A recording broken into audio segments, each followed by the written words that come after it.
What's going on, guys? Chuck here with another awesome Blu-ray purchase. What I got is a new release from Arrow. It's a making the rounds. Everyone's probably seen it.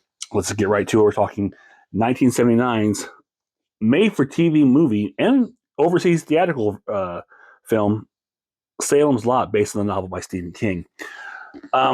Now, I am old enough to vaguely remember this being a big thing on television. The tube night movie event. Now, granted, this is 1979, so I was only about 4 years old. So I probably don't remember it. I don't know if it's ever rebroadcast, but I know I didn't watch it on TV. I'll admit that much. But I just remember the hoopla around it. I remember always hearing a lot about Salem's Lot and knowing it was a popular TV horror film at the time. Not knowing who Stephen King was, well, it would be a few years before I would start seeing or recognizing the name Stephen King, and my mom would get the first printing hardback novels in the mail of Stephen King, but I wasn't really familiar with his work until later on in my 20s. But I just remember just hearing about it and knowing that it was a big thing, and as a lot of TV movies, horror films, miniseries were kind of a big thing around that time. A lot of TV movie events were really big. Something we've lost over the years due to streaming because everything is an on-demand. Watch it whenever I get around to it. Whenever it's convenient for me. Back in those days, everything was event viewing. If it was on, you got to gather around TV and catch it that night because maybe it'll rerun a year later. Maybe you'll see it again, or you won't. In those early days, home video wasn't a thing. So it was basically catch it or it's gone forever. And that was really it. Like I said, I didn't watch it at the time. And honestly, I didn't really see it until late I'd say my early 20s. And because of that, or how it started for me was, I was going through a bit of a dark time in my life around 2000s. A lot of deep depression. Not to go too deep, but I to kind of cure this bit of insomnia I was having, and or not really insomnia, but just really just not wanting to sleep for whatever reason, trying to stay awake.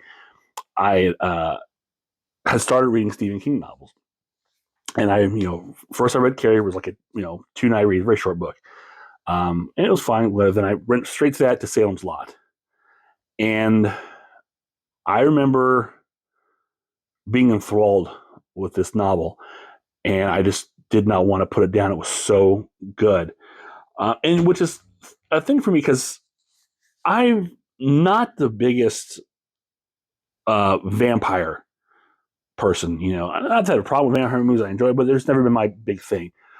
But there was something about Salem's Lot that just really pulled me in. And honestly, what it was the characters. I love the character building, the world building in this book.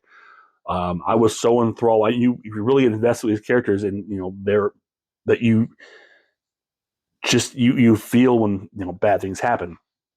So yeah, I mean, it was because of this book, how much I love this book, that finally made me go out and rent Salem's Lot from the video store. Yes, there were still video stores at the time, and I knew that there was two versions of Salem's Lot because I would go to the video store. I'd see them all the time. I'd see the two tape, the VHS tapes of Salem's Lot, and then the single one. One, of course, a single was a theatrical movie that's played overseas, and the two tape was an extended, miniseries. And that was the one I rented and checked out and watched first time. And I remember enjoying it, but knowing that a lot of it was condensed from, because there were so many characters, like 20 or so characters, in the novel, and they were condensed down, which I always have to do. But I remember enjoying it, and I really hadn't thought too much about it, other than knowing it was a good movie and moving on. And just for the record, or for record's sake, we would say, here is that actually novel, of my personal novel of Salem's Lot that I read. I still have. It's still in really good condition too. And and I kind of want to go back and reread it. It was so good. But fast forward to just recently, and Arrow announced that they were releasing Salem's Lot in a 4K, special limited edition, and I jumped on this. This was amazing. I know a lot of other people have. They've got fond memories of Salem's Lot. And I can't say I have fond memories of it. I mean, other than the novel, really. But still, I really wanted it because I know I like Stephen King. And this is like one of the definitive made-for-TV horror films. Also, probably one of the more definitive made-for-TV Stephen King adaptations, along with probably it, and maybe The Stand as well, that I recall. And those are all big events. But this is great. And I just finished watching part 2 last night. Now, this edition is great in that it comes in, you can watch it in 3 different versions, which is fantastic. First of all, you can watch the TV miniseries split into 2 parts as it was originally presented on TV, which it also has the opening kind of sneak preview, of scenes, coming before the scene for the first part. The second part is like basically a flashback, like last time on Salem's Lot, before you go into it, which is really cool. Or you can watch it all as one giant single feature, so one like 3-hour feature. You also have the short and theatrical version on here as well, which I have not seen yet. I'm planning on checking out here very soon because I have heard there's different takes, even a different ending to that, and I really like to see what was. I think it's only like an hour and a half, and this is like a 3-hour miniseries, so you're cutting out about about an hour film. So I'm curious to what they've done with that version. But it's really cool that Arrow got you all the versions here in this one set. This is great, and let me tell you, just right off the bat, it looked fantastic. It's just basic monocell, but it's good. Now, modern audience, if you're watching today, you're not familiar or used to this kind of film, you're probably going to think it's a really slow burn. It drags, and it does, but it works with its advantage. What Tobe Hooper has done here is he's building up the suspense. He's introducing you to the characters and letting you know, into this little small town that's kind of forgotten by everyone else. It's one of the reasons why it's such a great feeding ground for a vampire, I guess, because Salem's Lot's a little podunk town by itself. No one's giving it a second glance. And all you have is this little bitty group of people. But Tobe Hooper does a great job with building up the characters, building up the suspense. Was it James Mason as Straker, who really, even though Barlow is the big bad vampire, it's Straker who's really the menace of this film. He's the face of the evil for the most part. And James Mason with that fantastic voice of his that almost seems like he's bored with everything. Oh dear, the master will enjoy meeting you, that kind of thing. It's just, oh my God, I'm not doing justice. I'm sorry. My throat's kind of dry, so it's even worse. But it just sounds eerie. And the movie itself, for a TV movie, it just feels creepy. It feels eerie. God, it really takes me back to watching a movie, something like this on TV at the time when I would watch these kind of movies. Like I said, I didn't see this one live as it aired. But films of its type, again, the whole TV movie thing went away really big.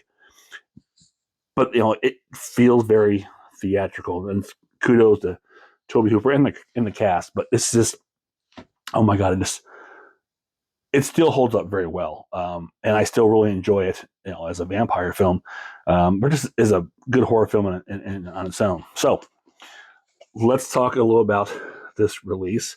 So here is, you can probably see my little smudgy fingerprints all over. I'm sorry, but that's the slip case, all your special features. Now, I do love what Arrow is doing now with the slip cover over their big box releases, and you've got the hard canvas. Nothing on the back.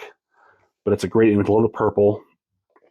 I think a lot of people have commented because I think the original, like VHS tapes, there was like a blue cover. But I like the purple. Of course, purple and black, my favorite colors. So this is really popping for me. I'm digging it. And inside we've got, here's the reverse artwork, which is pretty cool. And you've got a little sticker for Salem's Lot. Your Arrow, again, this is, I talked about before. Now they're promoting Excalibur. I was waiting for them to get this before Excalibur came out. Now that I've got Excalibur, I keep getting these promos. Here's the 4K and your 4K of the miniseries version, and then the 4K of the theatrical version with your special features on that disc. Okay, so also included, you have this great big thick book in, not it's hardbound, but it's still soft. I don't think it's quite as soft as the Excalibur book, but it's definitely has more flexibility, which I like this. It's not as stiff, so that when you open it up, you're not going to hurt the spine so much as when those books are really, really stiff. So it's got a little more flex to it. I do like that. Which is kind of funny because there's even a comment about, damaging the spine of the book. Of course, the iconic, scary image everyone's traumatized by. And then, Barlow and Straker. And I've yet to go through this book, and I'm looking forward to this. But it's a good thick read. Has a good arrow smell too. But so yeah, we got Bonnie Bedelia in here also. Just good cast, just a good TV horror film. Love the effect of Barlow, very reminiscent of Max Schreck and Nosferatu. Just overall, really great. And then of course you've got your poster, as you usually do with Arrow. Get this here. I'm always really careful because I'm afraid I'm going to pull wrong and tear it. Okay, there we go. There's the classic artwork, and you've got that reverse on the back. Pretty cool. So let's take a look what special features we got on here. Of course, it's a brand new 4K restoration of both the original 2-part miniseries and the shorter theatrical cut, which was distributed internationally. This is really cool. They presented in Dolby Vision HDR or HDR10 compatible. In Dolby Vision HDR10 compatible. There we go. For both versions of the film. Okay, let's look at the disc 1. Is it 2 viewing modes? Play as a miniseries in 2 parts, as per the original broadcast, or as an extended movie. Brand new audio commentary by film critic Bill Ackerman and Amanda Reyes. Archive audio commentary by director Toby Hooper, and an alternate TV footage, commercial bumpers, and original broadcast version of the Antler's death, an original shooting strip gallery. Disc 2, which contains the theatrical versions and extras. You have brand new audio commentary by critic Chris Alexander, King of the Vampires, a new interview with Stephen King biographer Douglas Winter, which is very enjoyable. Second Coming, a new appreciation by author and critic Grady Hendrix, which is also another very good documentary. These both are about almost 20-30 minutes. New England Nosferatu, a new interview with filmmaker Mick Garris, which is another 30-minute interview, which is really good. Fear Lives Here, a new featurette looking at the locations of Salem's lot today. We Can Be Heroes, a new featurette with film critic Heather Wixon, co-author of In Search of Darkness. And a gold standard for small screen screams, a new feature with film critics Joe Lipsett and Trace Thurman, co-hosts of the podcast Horror Queers, Trailer and Image Gallery. So this thing is loaded with a lot of good special features. And like I said, all the ones that I pretty much watch all the ones on that the second disc. The interviews, the Stephen King retrospectives are really interesting. The Mick Garris interview was good. He's talking basically about thoughts on Salem's Lot, of course, with his thoughts on Toby Hooper and Stephen King, because was good friends with both of them. And then the retrospective on the TV film itself for the podcast, it's really good. A lot of good special features on here.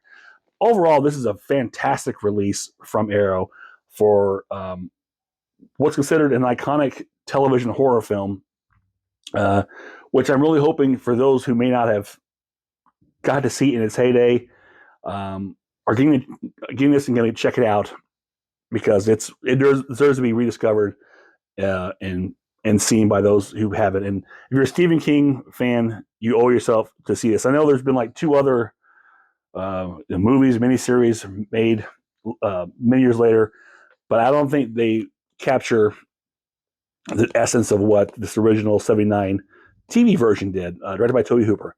So there you have it, Salem's Lot from Arrow. Check it out. So that's it for this one. If you enjoyed this, click thumbs up, share, subscribe, leave me a comment below.